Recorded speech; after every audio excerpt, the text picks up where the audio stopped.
She was forced to marry the millionaire who kidnapped her. But what happened next shocked everyone. Hello everyone. Before we begin today's story, I have a small favor to ask. Please hit subscribe and turn on the notification bell so you never miss our channel's new videos. It is quick, free, and the best way to support us in bringing you more dramatic stories. Your support means the world to us. Where are you watching from? Drop your city or country in the comments below. Thank you very much. Now, let us return to our main character. Her name was Emily Carter. She was 24 years old, living in a modest apartment on the edge of downtown, working 2 jobs to keep up with rent and her younger brother's medical bills. Life had always been tough for Emily, but she carried herself with quiet strength. Every morning she left before sunrise to work at a small coffee shop, and every evening she rushed to a late shift at the local diner. Her hands were often tired and her eyes heavy, but she never let her brother notice her exhaustion. One cold Friday night, everything changed. Emily had just finished her late shift at the diner, tying her apron and preparing to head home. The streets were nearly empty, with only the sound of distant traffic and the faint hum of neon signs buzzing above her. She wrapped her thin coat tighter around her body and started the long walk to the bus stop. But as she turned the corner, a sleek black car pulled up. The tinted window rolled down, and a man in a tailored suit looked directly at her. "Miss Carter?" His voice was firm, commanding, almost rehearsed. Emily froze. "Yes? Who are you?" Before she could get an answer, 2 men stepped out of the vehicle. Their movements were quick and efficient, the kind that made her heart pound with dread. She barely had time to gasp before one of them opened the door and motioned for her to get inside. "I think there has been a mistake," Emily stammered, her voice trembling. But they insisted. And in less than a minute, Emily Carter found herself inside the back seat of a luxury car, the city lights blurring outside the window as the car sped away. Panic surged through her veins. She tried to ask questions, but the man in the suit remained calm, his sharp eyes fixed on her. "You will understand soon enough," he said, his tone chillingly certain. The ride felt endless. Finally, the car stopped in front of a towering mansion surrounded by iron gates. It looked like something out of a world Emily never belonged to: grand chandeliers glowing through tall windows, marble columns at the entrance, and guards stationed like statues. She was led inside, her footsteps echoing against polished marble floors. The mansion smelled faintly of expensive cologne and fresh roses. At the end of the grand hall, a man was waiting for her. He was tall, broad-shouldered, with an air of absolute authority. His black suit fit him perfectly, and his gaze was so intense it seemed to pin her in place. Emily recognized him instantly, though she had only ever seen his face on magazine covers and business articles. Alexander Knight, the millionaire real estate magnate who dominated headlines. Ruthless, brilliant, untouchable. "Miss Carter," Alexander's deep voice filled the room. "I apologize for the unconventional method of bringing you here, but I do not believe you would have come willingly if I had asked." Emily's heart pounded in her chest. "Why am I here? What do you want from me?" He stepped closer, his eyes never leaving hers. "I want you to marry me." The words slammed into her like a thunderclap. Marry him? A man she had never met before tonight? Her breath caught in her throat as disbelief and fear collided inside her. "This is insane. You cannot be serious." Alexander's expression did not falter. "I am very serious, and you will agree. Not because you want to, but because you have no choice." In that moment, Emily Carter's ordinary life ended. She was no longer a struggling waitress fighting to make ends meet. She was about to become the unwilling bride of a millionaire who had kidnapped her.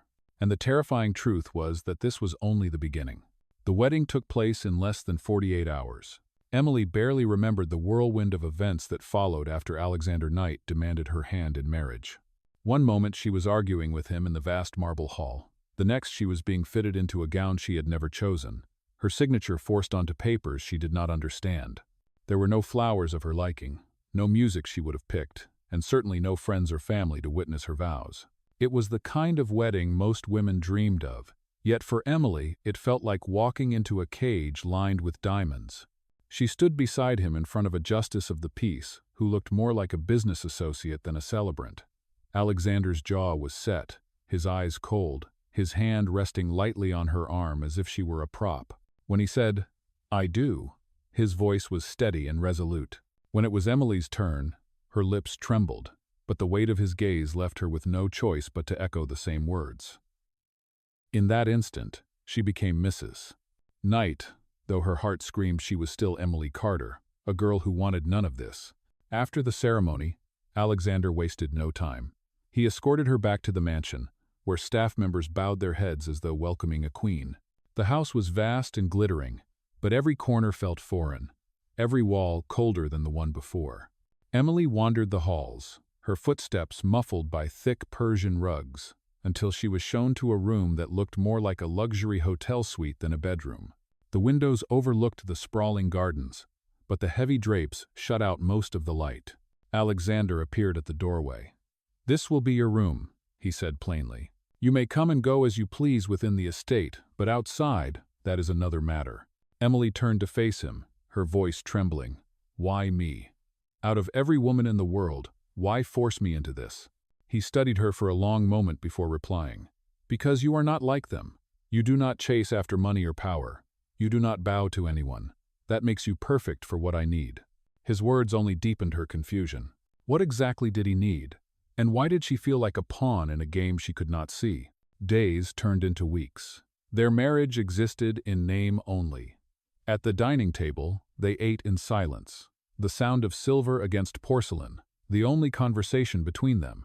At night, Alexander retired to his private quarters, while Emily remained alone in her gilded prison.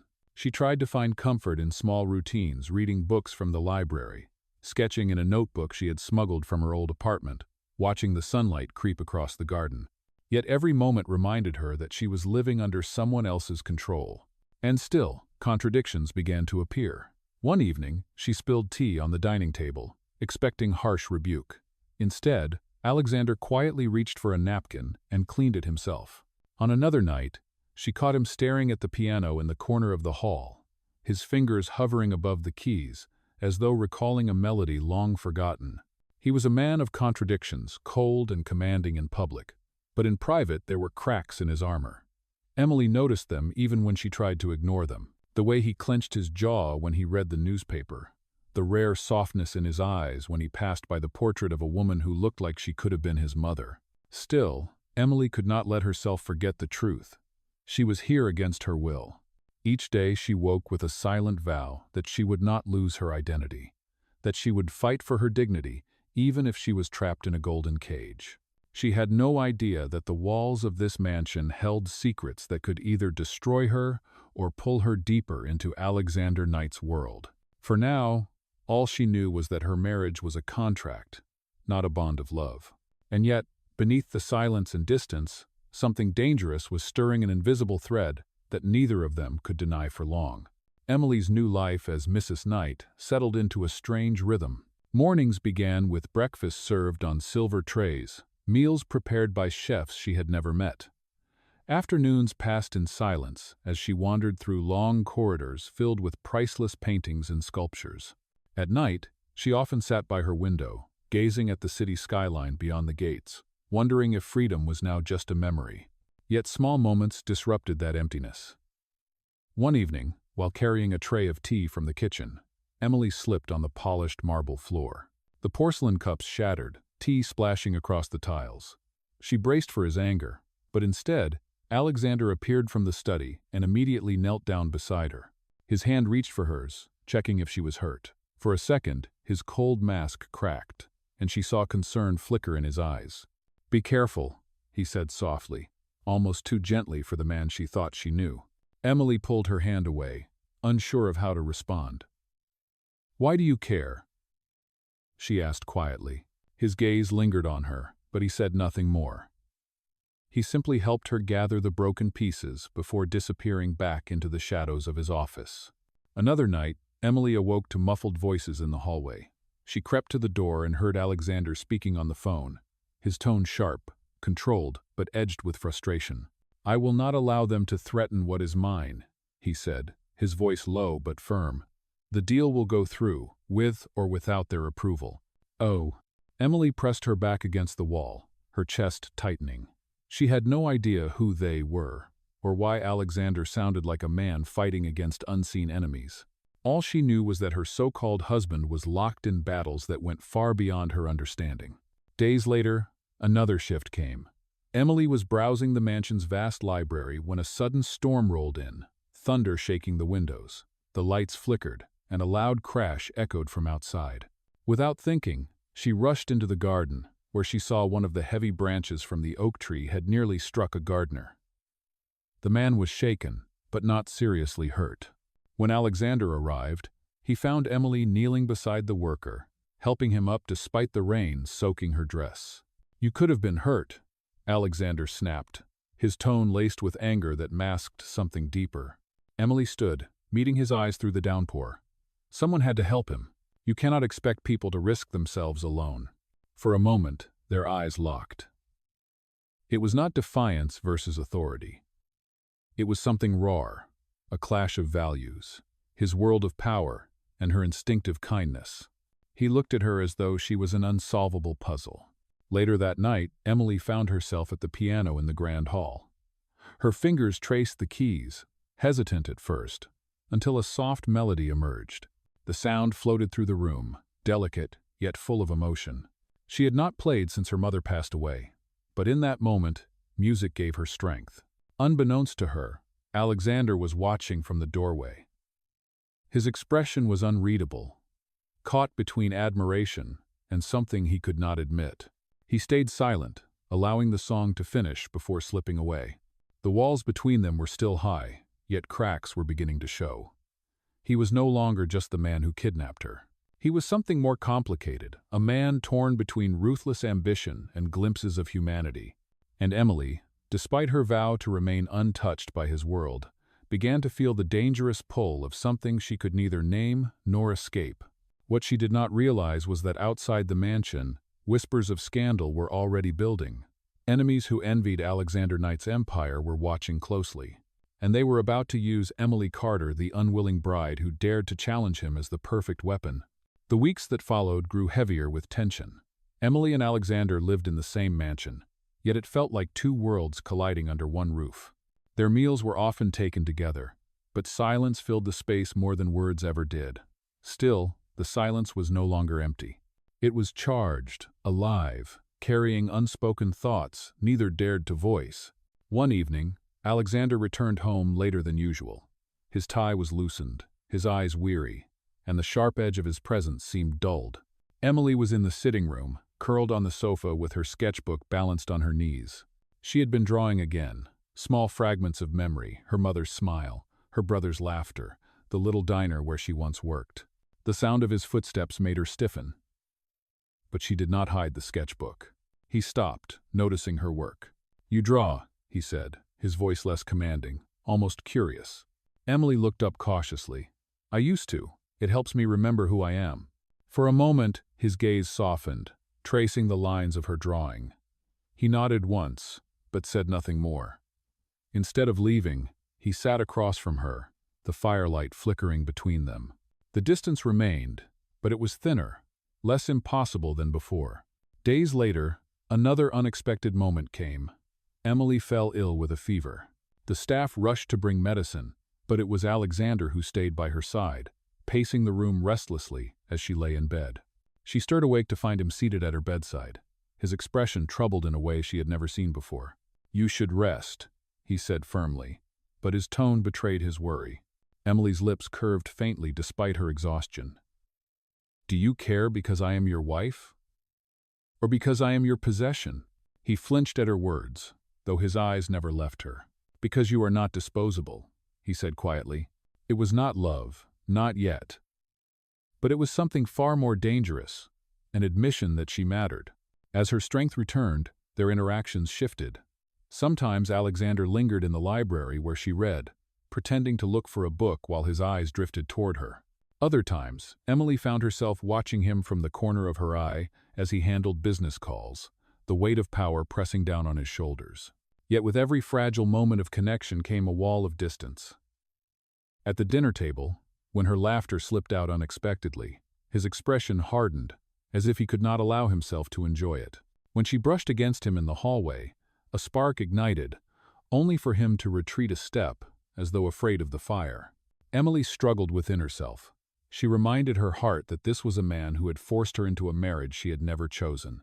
She reminded herself of the injustice, of the life stolen from her. But late at night, when she replayed his rare moments of kindness, she wondered if there was more to Alexander Knight than the ruthless mask he wore. And Alexander wrestled with his own demons. He could command empires, bend boardrooms to his will, but when it came to this woman he had dragged into his world, he found himself powerless. She was defiant, unyielding, and honest in ways that both infuriated and captivated him. One night, as Emily stood on the balcony staring at the stars, Alexander joined her. The night air was cool, the city glowing in the distance. For a long moment they stood in silence. Finally he spoke. "You hate me," he said flatly, his voice low. Emily turned, her eyes steady. "I hate what you did to me, but I do not know if I hate you." Her honesty struck him harder than any insult. He looked at her, truly looked, as if trying to see the truth behind her words. And in that quiet, unguarded moment, Alexander Knight realized that the marriage he had intended as nothing more than a contract was becoming something else entirely. Neither of them said it aloud, but both felt it the beginning of a shift, the dangerous blur between captivity and connection. And though Emily swore she would never let herself fall, the fragile bond was growing stronger, binding them in ways neither could easily escape. The fragile balance between Emily and Alexander did not last. For every step closer they seemed to take, a new wall rose to push them apart. The turning point arrived one evening when Emily stumbled across documents left on Alexander's desk. She had not meant to pry, but the folder was open, the papers spread as though demanding to be read. Her eyes widened as she scanned the lines. The Knight Corporation had been responsible for acquiring a chain of small businesses, one of which had belonged to her late father. His restaurant, the only legacy he had left behind, had been destroyed after the takeover. Emily remembered the nights her father sat at the kitchen table, exhausted and defeated, until the day his health failed entirely. Now she understood who had stood behind that loss. Her breath came sharp and uneven as the truth slammed into her. The man who had forced her into marriage was the same man whose empire had crushed her family's livelihood. When Alexander entered the study, he found Emily clutching the papers, her face pale with fury. "It was you," she whispered, her voice trembling. "All this time, it was you." His jaw tightened, but he did not deny it. "Business decisions have consequences," he said coldly. "Consequences?" Emily's voice rose, breaking under the weight of years of hidden pain. "You destroyed my father. You destroyed my family. And now you dare to keep me here, pretending this is anything but your arrogance." The silence that followed was heavier than thunder. Alexander's eyes flickered with something regret, anger, or perhaps both, but he did not reach for her. Instead, he turned away, as though distance could shield him from the truth. Emily felt the walls close in around her. Whatever fragile trust had been building was shattered in an instant. She fled from the study, her footsteps echoing through the empty corridors until she reached her room. There, in the solitude of the dim light, she sank to the floor, the weight of betrayal pressing down on her chest. For days afterward, the mansion felt colder than ever. Emily avoided Alexander at meals, speaking only when necessary. She longed for freedom more than ever, determined not to be a pawn in his world any longer. Yet the bitter irony was that she remained bound by the contract that had stolen her name and her choices. Alexander, too, carried the fracture within him. He threw himself into work, his presence colder, sharper, as though punishing himself through endless battles in the boardroom. But at night, when he passed Emily's closed door, he paused. He listened to the silence on the other side, knowing that he had broken something far more valuable than a business deal. The truth had come to light. The contract that had once bound them now felt like chains made of fire. And in the shadow of that revelation, their fragile bond collapsed, leaving only bitterness, silence, and the echo of a love that might never be. Emily could not bear the mansion's suffocating silence any longer. After the night she discovered the truth about her father's downfall, her heart could no longer remain chained to Alexander Knight, no matter how many times she had seen flashes of humanity in him. She packed what little she owned, a few clothes, her sketchbook, and the worn photograph of her family, and left without saying goodbye. The staff tried to stop her, worried about their employer's wrath, But Emily's determination left no room for hesitation. She walked past the gates with nothing but the cool night air wrapping around her.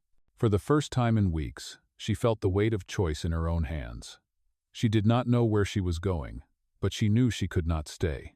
Days turned into weeks as Emily returned to the only life she knew, working long shifts in small restaurants, saving every dollar to rent a modest apartment in the outskirts of the city. The luxury she had been surrounded by in the night mansion was nothing but a memory now. She scrubbed tables, carried trays, and fell asleep each night on a thin mattress, her body aching, but her heart strangely lighter. She had been caged in gold, but here she was free, even if freedom came with exhaustion and hunger. Yet her resolve was constantly tested.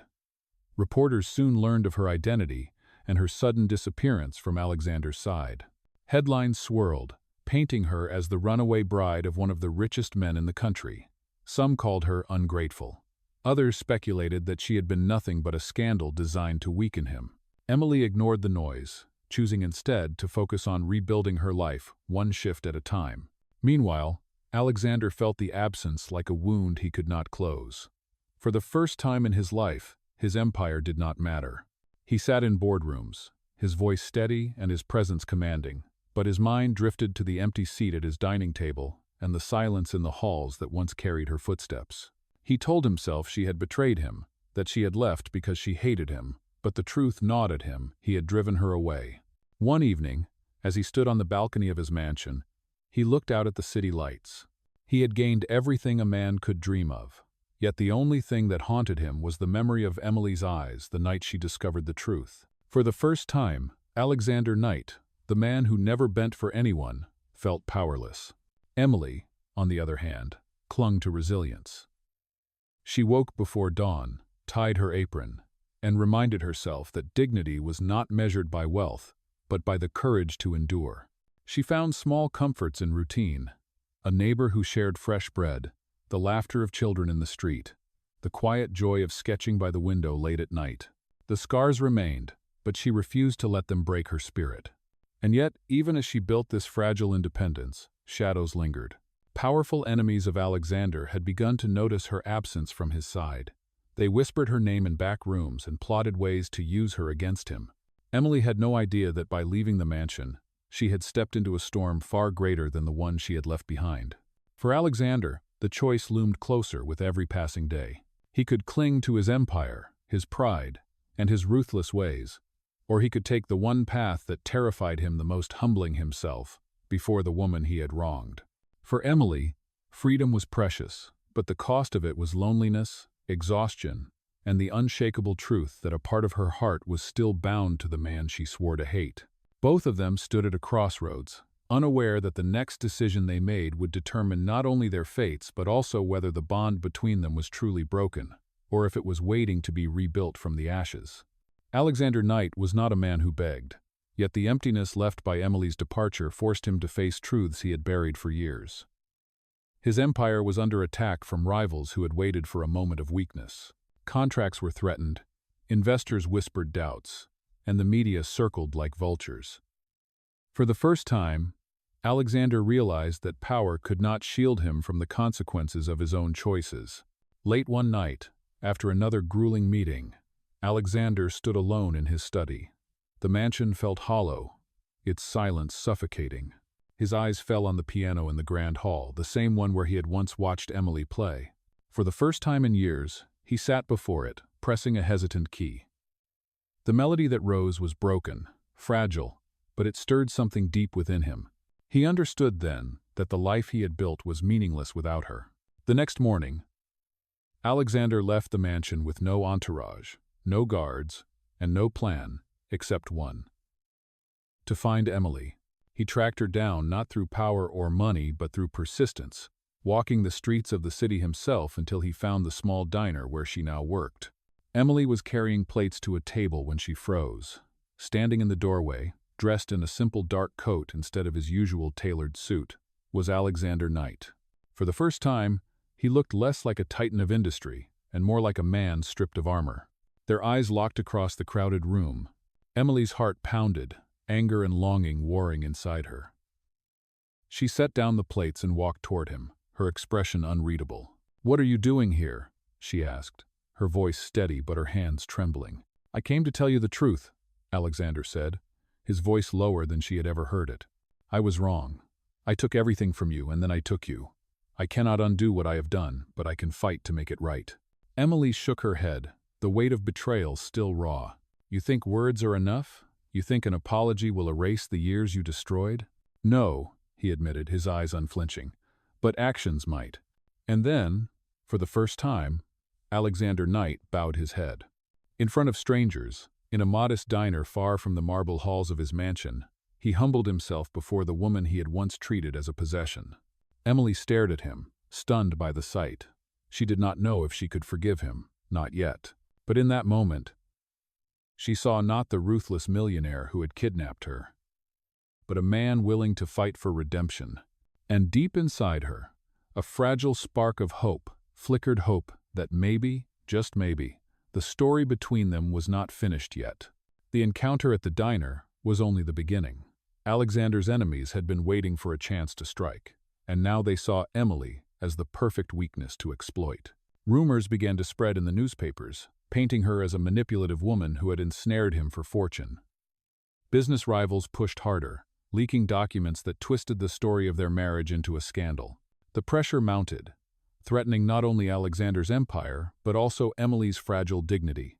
One evening, as Emily finished her shift at the diner, two men in dark suits cornered her near the alley.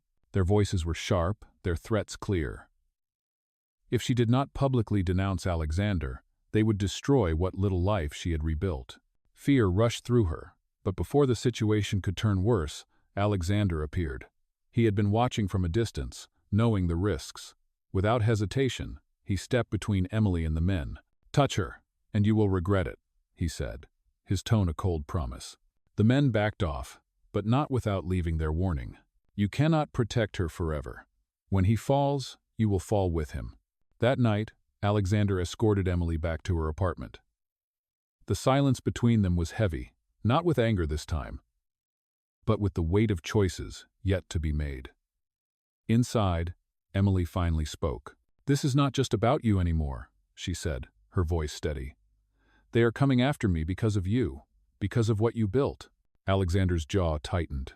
"Then let them come after me. I will not let them touch you." But Emily shook her head. "No, this time we fight together. If you truly mean what you said, that you want to make things right, then you cannot shield me like a possession. You have to stand beside me as an equal." Her words struck him harder than any attack from his rivals. For years, Alexander Knight had fought battles alone, relying on power, wealth, and intimidation.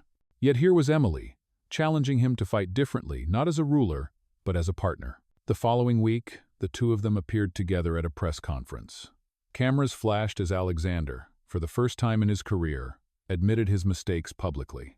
He spoke of ruthless deals, of lives affected by his ambition, and of the woman who had forced him to face the truth. Emily stood beside him, calm and unwavering, her presence a living declaration that she would not be silenced. Their enemies expected weakness, but instead, they saw unity. The scandal that was meant to tear them apart became the very stage where Alexander and Emily reclaimed their dignity.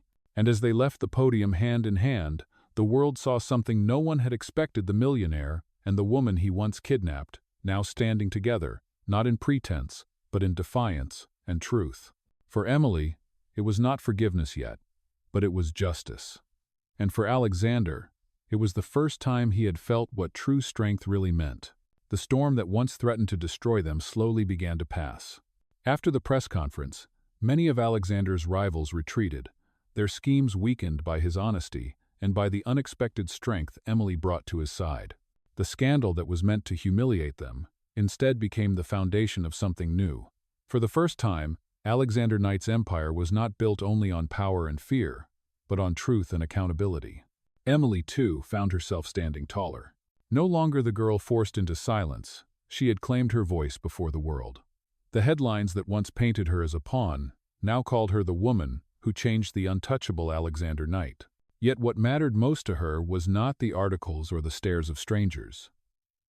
It was the quiet knowledge that she had not lost herself, even in the face of everything she had endured. One evening, weeks after their public stand, Alexander invited Emily to the grand hall of the mansion. The piano stood waiting, polished and gleaming. She hesitated, but he gestured toward it. "Play," he said softly. Her fingers brushed the keys, and a melody rose, tender and haunting. As the music filled the room, Alexander approached with something in his hand. It was the ring he had once placed on her finger the night of their forced wedding, cold and meaningless. But now, he held a different one. A simple band, elegant and pure, chosen not out of power but out of sincerity. He knelt before her, the man who had once dragged her into a world against her will, now humbled. "Emily Carter Knight," he said, his voice steady but his eyes unguarded. "This time I ask, not demand. Will you choose to stay by my side? Not because you must, but because you want to?" Tears welled in her eyes. For a long moment, she said nothing, the weight of their journey pressing heavily on her heart. She thought of the nights of pain, the shattered trust, the silence that had once filled these walls. And then she thought of the man who had fought for her, stood beside her, and finally laid down his pride. Emily closed the piano lid and took his hand. "Yes," she whispered. "But this time, it is my choice." The hall echoed not with silence, but with applause from the staff who had gathered quietly at the doorway, witnesses to a new beginning. From that day forward, their marriage was no longer a contract written in ink, but a bond forged through fire, pain, truth, and redemption. Emily and Alexander had started as strangers bound by force, but they emerged as partners bound by choice. And in the end, the world learned a truth it had long forgotten. Love is not born from power or wealth, but from humility, courage, and the decision to choose each other every single day.